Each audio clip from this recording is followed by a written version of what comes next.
ان کے لب رنگی کی نچھاور تھی کہ جس نے۔ ایک سوال یہ ہے، کیا باطل فرقے کے لوگوں کو اہل سنت والجماعت کی مسجد میں آنے دینا چاہیے یا نہیں؟ ان کی جماعت میں شامل ہونے سے ہم سنیوں کی نماز ہوگی یا نہیں؟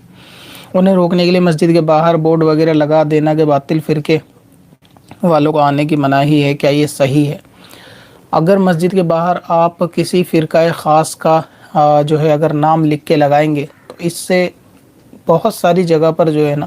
اندیشہ فساد ہو سکتا ہے، اور جہاں پہلے سے لگے ہوئے ہیں اور لوگ واقف ہیں تو وہاں کوئی حرج والی بات نہیں۔ البتہ اتنا لگانا کہ مسجد کے اندر یہ مسجد اہل سنت یا سنی کی ہے، اس میں بد مذہب کو آنے کی اجازت نہیں ہے، تو اس میں کوئی حرج نہیں ہے، لگایا جا سکتا ہے اپنے علاقے کے عرف اور ماحول کے حساب سے۔ دوسرا یہ کہ مسجد کے اندر جو ہے اگر اہل سنت یعنی مسلک اعلیٰ حضرت والوں کی مسجد ہے تو اس میں اگر کوئی عوام الناس میں سے جو کہیں بھی نماز پڑھنے کے قائل ہوتے ہیں اور جن کو اتنی تحقیق نہیں ہوتی تو ایسوں سے کوئی نماز ان کو مسجد میں آنے سے نہ تو روکا جا سکتا ہے، نہ ان کے آنے سے مسجد کے اندر کوئی خرابی ہے۔ ہاں، اگر کوئی ایسا شخص ہے کہ جو واقعی عقیدہ کفریہ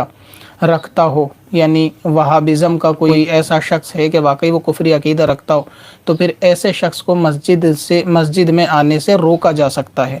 اسی طریقے سے اور یہ کوئی ایسی نئی چیز نہیں ہے کہ مسجد کے اندر بد مذہب یا منافق یا پھر کفری عقیدہ رکھنے والے کو روکنے والی بات ہے، بلکہ قرآن حدیث سے ثابت ہے۔ مسجد جرار جو ہے وہ اس کی ایک کھلی مثال ہے۔ حضور پاک صلی اللہ علیہ وسلم کا 72 منافقوں کو تقریباً مسجد سے جمعے کے دن بھگا دینا اس چیز کی علامت ہے کہ مسجد جو ہے وہ نماز پڑھنے آئے ہر شخص کے لیے نہیں ہوتی، بلکہ وہ کہ جس کا عقیدہ درست ہو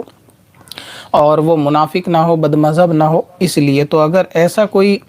موجودہ دور کے باطل فرقوں میں سے اگر کوئی آتا ہے اور ظاہر ہے کہ ہاں یہ اسی قسم کا بندہ ہے، مثال کے طور پہ کوئی